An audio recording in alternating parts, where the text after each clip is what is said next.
sesión vamos a presentar los retos y soluciones desde la acción ciudadana, tanto empresarial como de la sociedad civil, para generar bienestar frente a un Estado debilitado.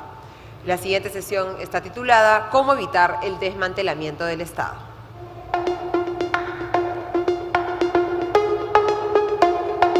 Invitamos al escenario a Yaneri Boyer, presidenta ejecutiva de la Autoridad Nacional del Servicio Civil Servir, a Luis Miguel Castilla, director ejecutivo de Vidensa Instituto, y como conductor de la sesión a David Reyes, director periodístico de El Diario Gestión.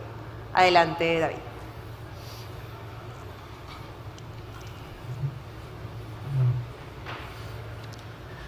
Muy buenas tardes a todos. Un gusto reencontrarnos físicamente aquí, para lo bueno y para lo malo. Hay un poco de lo malo aquí, lamentablemente. Hay una amenaza consistente y clara a la meritocracia en el Estado. La vivimos desde el inicio del gobierno con la designación de funcionarios que no cumplen con las capacidades que les exigen sus posiciones. Y con la amenaza que se ha hecho cada vez más evidente a la reforma del servicio civil. Es por eso que estamos aquí. Vamos a buscar en esta conversación algunas soluciones. Vamos a mirar lo que se ha hecho bien y lo que debemos seguir haciendo en ese mismo camino, en un contexto sin duda adverso, porque esas amenazas las hemos ido palpando con la conformación de comisiones que tienen un objetivo de básicamente acabar con lo que hoy conocemos como servir, ¿no? Y que ha servido en los últimos tiempos, con ejemplos súper claros, para evitar que algunas de esas personas que no cumplen con las capacidades para ocupar sus posiciones se vean obligadas a dejar sus cargos. Nos acompaña, ya lo decía Alejandra, Yaneri Boyer, que es la presidenta justamente de Servir, y Luis Miguel Castilla, exministro de Economía y director ejecutivo de Vidensa Instituto. Así que quiero empezar dándole la palabra a Luis Miguel para que nos ponga un poco en contexto por qué nos importa esto aquí, en una sala empresarial, por qué estamos debatiendo aquí el servicio civil, cuál es la relevancia del Estado y de los funcionarios que lo operan para nosotros, y sobre todo de qué manera esto puede generar un riesgo social relevante que va a afectar nuestros negocios, nuestras operaciones, y que no va a permitir que se le brinde el servicio que todos deseamos a la ciudadanía. Adelante, Luis Miguel. Muchas gracias, David. Un gusto poder estar con ustedes. El solo hecho de tener una sesión que se llame como se llama esta creo que es bastante diciente, ¿no? Cómo evitar el desmantelamiento del Estado. Creo que ya eso dice mucho. Y para dar un contexto de lo que ha dicho David y lo que hemos venido discutiendo estos 2 días acá en CADE, el hecho que el Estado no llegue y el hecho que hay un riesgo muy, muy serio de contrarreforma, una reforma que no ha llegado del todo, pero que es fundamental, tiene implicancias sociales y económicas muy serias. Y voy a hablarles de 3 que yo creo que son fundamentales. La primera es que estamos como en una paradoja. El Estado no ha cumplido con su misión básica, según el artículo 58 de la Constitución, que establece claramente su función respecto a la salud, a la educación, a la seguridad, a la provisión de infraestructura en los 3 niveles de gobierno. Y esto, la paradoja está, no se cumple con esta función mínima y se insiste en más Estado y se insiste en buscar panaceas. Yo creo que ese es un tema que es crucial entender por qué esto no está ocurriendo, por qué el Estado es incapaz de proveer esos servicios que la población demanda. Y explica esa desafección que hay de la sociedad. Lo segundo, que creo que es importante, y se hablaba de la informalidad y del exceso de informalidad que hay en el país y del avance de las actividades ilícitas, también tiene que ver con el hecho de que el Estado no funciona y no da servicios de calidad. Una decisión racional quizás para muchos es ¿por qué voy a pagar yo la contribución social, someterme al escrutinio de los fiscalizadores si no tengo ningún tipo de contraprestación del Estado? Entonces es una decisión capaz normal y racional para muchos, decir yo me mantengo de una manera informal, al margen de la legalidad, y eso tiene que ver con esta incapacidad. Y lo tercero, y de hecho ha sido mencionado mucho, es que estamos desaprovechando ventanas de oportunidad que se están cerrando. Y acá hablar de una cosa que es muy puntual, la falta de Estado y la gente, las personas hacen el Estado, se ve claramente en esta reducción del crecimiento que hemos tenido en el país, que se debe principalmente a la paralización de importantes proyectos mineros. ¿Por qué se paraliza el proyecto de Las Bambas? De los últimos 5 años, 1 año paralizado. Es porque hay una ausencia de Estado, hay una ausencia de transformar la riqueza en beneficios para la población. Y esto, digamos, las normas sirven para algo, pero es los funcionarios públicos que tienen esa labor de transformar los recursos públicos en beneficios y en bienestar para la población.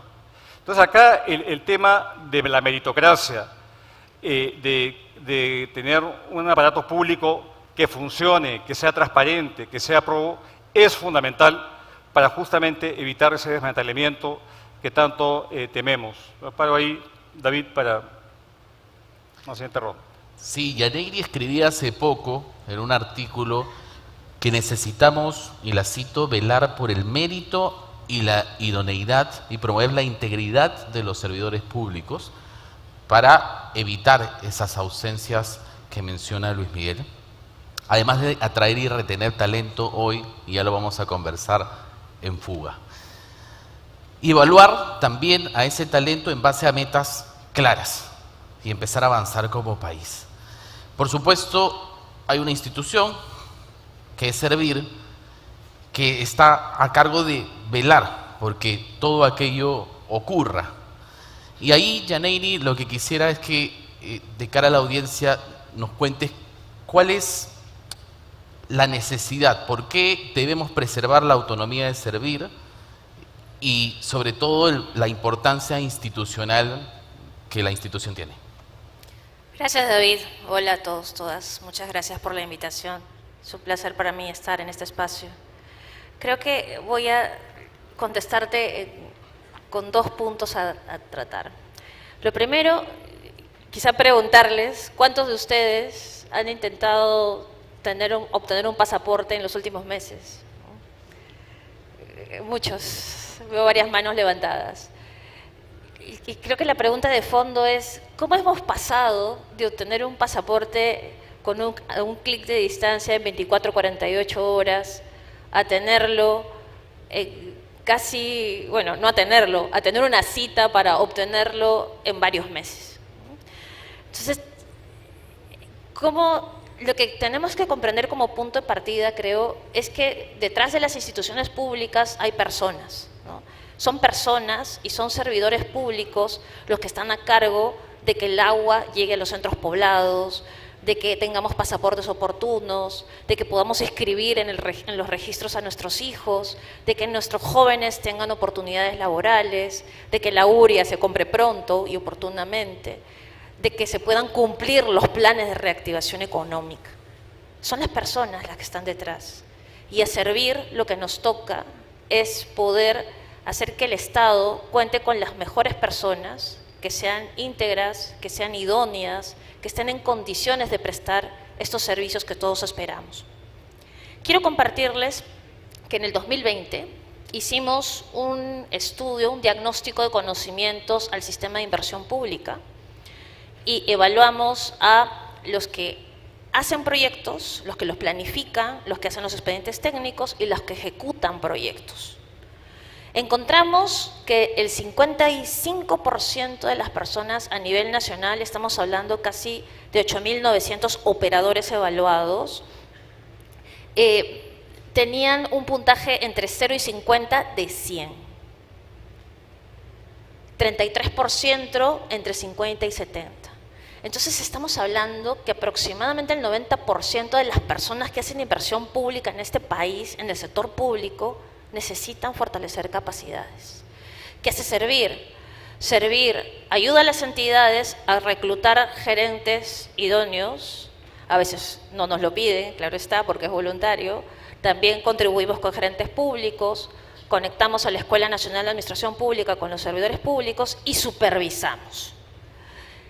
Hemos trabajado un operativo de idoneidad inédito. Creo que es la primera vez que desde Servir se promueve la evaluación de 1.542 cargos públicos y en los 3 niveles de gobierno. Hemos ido a las 25 regiones. Y lo interesante es que a la fecha se han desvinculado 220 personas, 200 entre directivos y funcionarios, y además que nos están haciendo caso, y entre ellos habían 6 viceministros y 3 secretarios generales. Entonces, cabe decir que Servir sigue trabajando para poder preservar la idoneidad, y creo que con esto voy cerrando mi intervención para poder identificar la importancia de una institución autónoma, técnica, independiente, que cuente con los recursos suficientes para seguir haciendo su trabajo, para poder seguir no solo promoviendo, sino defendiendo idoneidad en el Estado. Ha habido avances, sin duda, en estos años en la reforma del servicio civil, y creo que es bueno también empezar a reconocerlos ahora para poder seguir tomando acción hacia adelante a pesar de las circunstancias particulares del gobierno que nos toca. Y hay algunos retos. Yo creo que Luis Miguel nos puede ayudar a dilucidarlos. En un contexto en el que ocurren 2 situaciones. La primera, una salida de funcionarios que son capaces, pero que ante las circunstancias deciden dejar de formar parte del Estado. Y por otro lado, un escenario de desincentivos para la acción, porque también aquellos funcionarios capaces también tienen ciertos temores fundados en firmar y en tomar acción en el Estado, y quizás hay que allí desenredar algunos puntos. Gracias, David. A ver, cuatro ideas fuerza que creo que son fundamentales. En el país se ha avanzado muchísimo, falta mucho por hacer, pero algo que está en riesgo es Servir, es la política de meritocracia, es ese consenso que no existe porque no hay un doliente, no hay un champion que se compre el pleito en algo tan importante que es que asegurar la mejor dotación de servidores públicos en servicio a los ciudadanos. Entonces yo creo que ese es un tema crucial, que haya, digamos, la conciencia de la importancia, así como ustedes, empresarios, valoran obviamente el capital humano que trabaja en sus empresas, en sus emprendimientos, lo mismo pasa por el Estado. Acá hace falta un doliente. Lo segundo es que lo perfecto es enemigo de lo bueno. Cuando se lanzó esta reforma, ya hace 9 años, se planteó una reorganización dentro del Estado para definir cuál era la dotación de servidores públicos que era la más idónea para cumplir los objetivos. Pero acá, digamos, comenzó a caer en la escala de prioridades, y una reforma que comenzó, digamos, bien intencionada, se fue diluyendo en el tiempo, como pasa mucho en este país. Se aprueba la norma y al final la implementación es lo que hace falta. Entonces acá es invitar a Servir a tomar, digamos, esta oportunidad para relanzar una reforma que es absolutamente necesaria. Lo tercero es que mucho se habla de obras por impuestos, se habla de gobierno-gobierno como sustitutos a estos problemas que Yaneri mencionaba respecto al sistema de inversión pública. Pero incluso en obras por impuestos, incluso en los mecanismos de gobierno a gobierno, se requieren contrapartes públicas. Muchas veces hay una reticencia del sector privado de entrar en obras por impuestos porque finalmente del otro lado no hay una contraparte idónea que permita acabar un proyecto. y hay temas reputacionales ahí. Nuevamente, el servidor público y la contraparte es absolutamente necesario, y esto tomando en cuenta que estamos a vísperas de una renovación de 1.900 alcaldes, sus equipos, y 25 gobernadores regionales nuevos. Entonces yo creo que es fundamental no olvidarnos que estos atajos a la ley de compras del Estado que han constituido estos mecanismos también requiere de fortalecer las capacidades técnicas. Y lo último es lo que mencionaba David. Y hay un artículo muy bueno de Diego Macera que publicó hace un par de días en El Comercio, que es la importancia de los incentivos. No solamente los incentivos de la meritocracia, la evaluación, la remuneración, no imponer, digamos, topes populistas y que desalientan la entrada de personas idóneas al Estado, sino aquellos incentivos que el control interno establece. Tiene un propósito de control interno, ciertamente, pero a veces, lamentablemente, lo que ocurre es lo que ha dicho David. La mejor acción es la inacción cuando se trata de desempeñar un cargo y ejercer algo de discrecionalidad en el Estado. Y eso explica una parálisis en la cual estamos viendo. Entonces, reformar el set de incentivos es fundamental para tener un servicio civil que funcione y que sea en función de las prioridades de los ciudadanos. Ayer en esa línea justamente el ministro de Economía, Kurt Burneo, hablaba de la necesidad de un acompañamiento técnico para justamente hacer posible esa inversión privada, ¿no?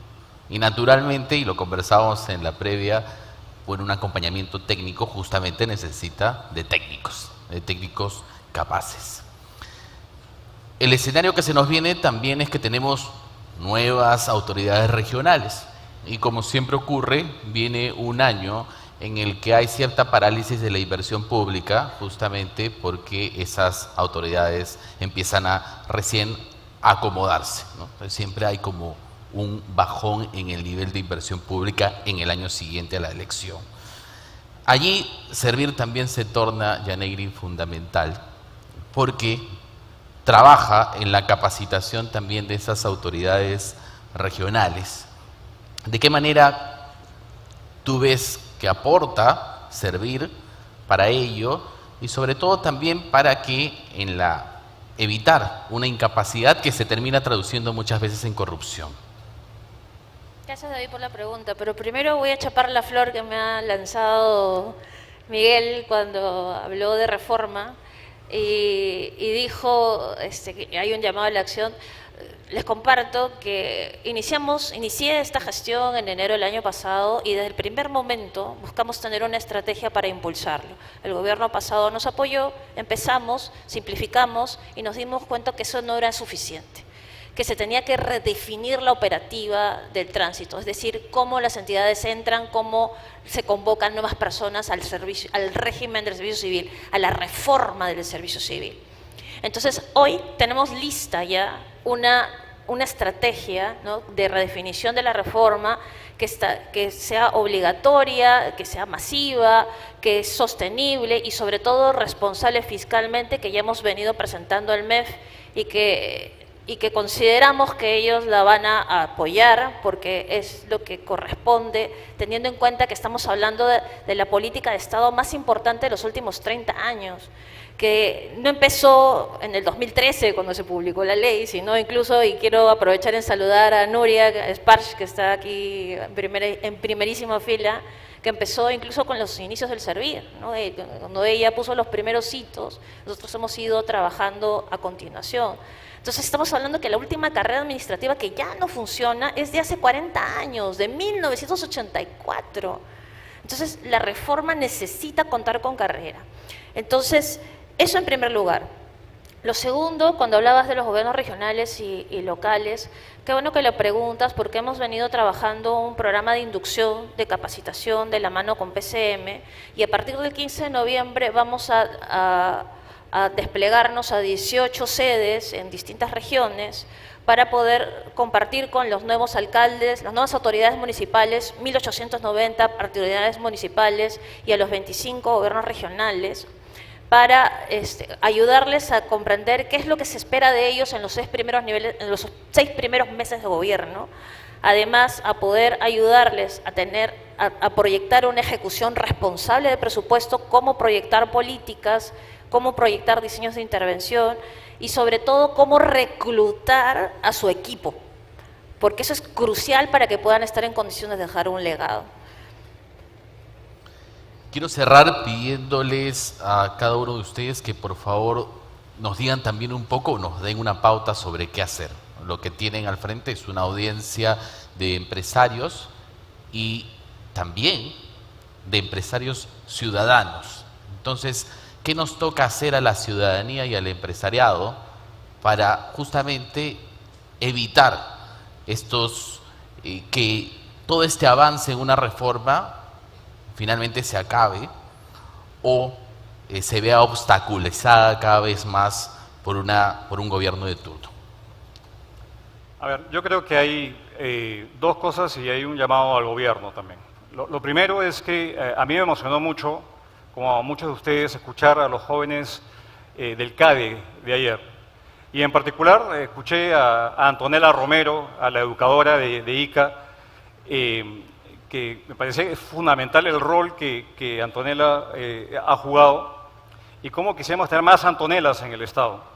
¿Y a qué viene este comentario? Es que no podemos caer tampoco en estigmatizar a la función pública. Hay muchísimos trabajadores, servidores públicos que trabajan, que se queman las pestañas y que están tratando de mantener el buque a flote. Y que tenemos que alzar la voz y no poner a todos en un mismo saco. Creo que es un mensaje muy fuerte y justamente el testimonio de Antonella es fundamental que eso lo preservemos y que tengamos a la mejor gente sirviendo a nuestro país. Lo segundo es que creo que hay mucho espacio para ampliar la colaboración empresarial, especialmente en regiones donde el problema de capacidades es mucho más álgido.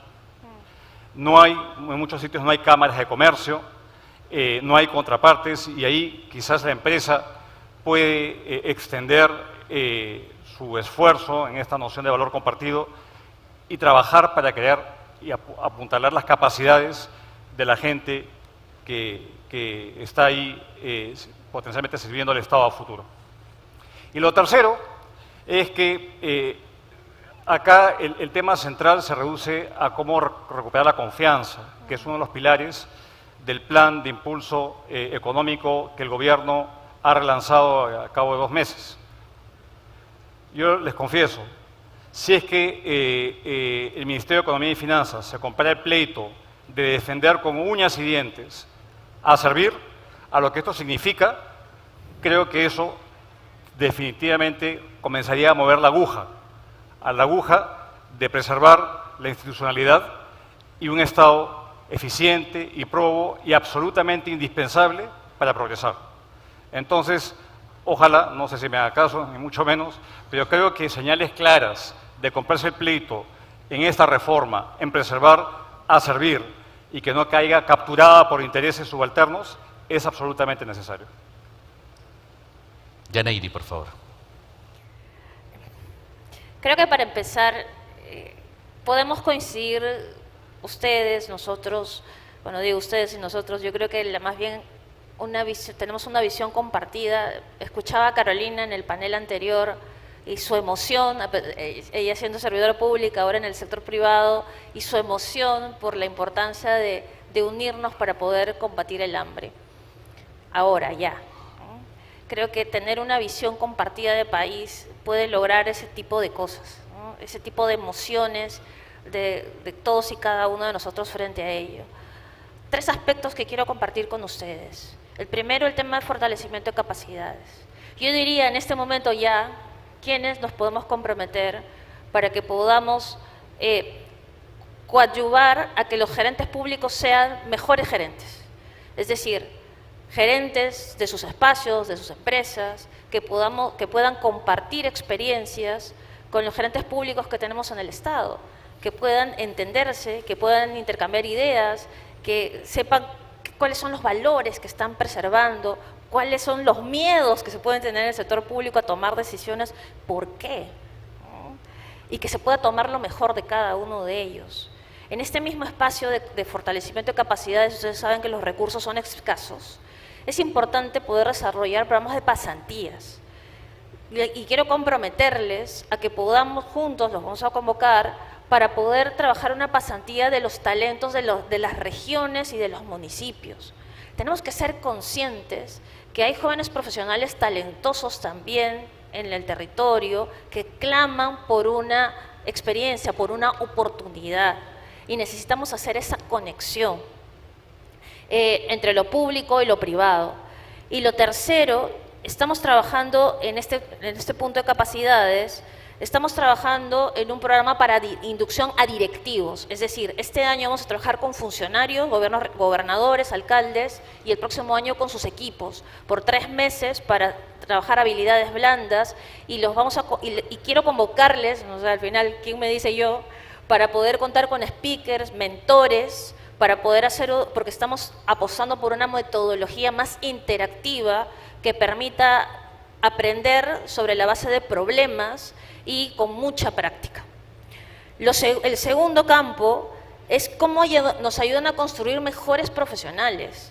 Aquí las universidades privadas también tienen una gran responsabilidad de poder construir profesionales probos, éticos, no solamente bien formados, y que podamos co-crear, llamado a la acción, con la Escuela Nacional de Administración Pública, asignaturas sobre dilemas éticos, asignaturas que conecten problemas sociales con gestión pública real con la academia. Y el tercero tiene que ver con la importancia de la sensibilidad con el territorio. ¿Cómo se digiere esto? Si me permiten, les puedo compartir, les contaba una experiencia. Vinieron a visitarnos, y con esto voy acabando, lo prometo, un grupo de mujeres de Sicuani, ¿no? De Sicuani, de Cusco, ¿no? Con el alcalde y todo el equipo de la municipalidad de Sicuani, ¿no? Y nos dijeron, presidenta, doctora Boyer, nosotros tenemos un proyecto muy bonito, porque el municipio contrata a esta gran asociación de mujeres para que nos ayuden con la limpieza del distrito, ¿no? Entonces las contratan por 4 meses de forma rotativa, porque con lo que ganan en 4 meses ya les alcanza para todo el año, y reclutamos esencialmente mujeres, madres solteras, madres que han sido violentadas, jefas de hogar que sacan adelante a su familia. Entonces ganamos todos, ¿no? Ellas porque tienen un estímulo económico y nosotros porque el municipio está súper limpio, ¿no? Entonces esa sensibilidad con la problemática del territorio, ya sea que puedan estar en la zona de Las Bambas, Corredor Minero, en Tambopata, en Chancay, donde sea que puedan estar realizando actividad empresarial, es súper importante para también poder conectar las necesidades territoriales con el desarrollo y con la mejora en el servicio público. Y en ese sentido, como ustedes ven, no se trata de defender servir, ¿no? Se trata de defender institucionalidad, se trata de cómo apostamos por los servidores públicos que necesitamos para que los servicios funcionen. Se trata de cómo hacemos juntos un Perú mejor en el que todos querramos seguir trabajando y que nuestros hijos e hijas se sigan desarrollando. Muchísimas gracias.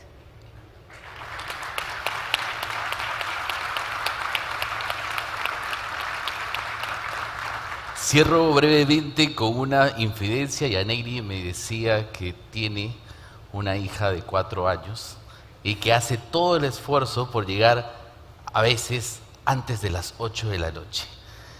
Para hacerla dormir. Para hacerla dormir. Luis Miguel Castilla decía hace un momento de que hay servidores públicos que se están quemando las pestañas, que son probos y capaces. Y ayer justamente Nuria Sparch, que la mencionaba Yaneyri, decía resista. Yo quiero pedirle a Yaneyri que resista, porque tiene que hacerlo por nosotros, por el país, por ese Estado que necesita de esta gente capaz. Y quiero pedir un aplauso para ella y para todos los servidores públicos que van en esa línea.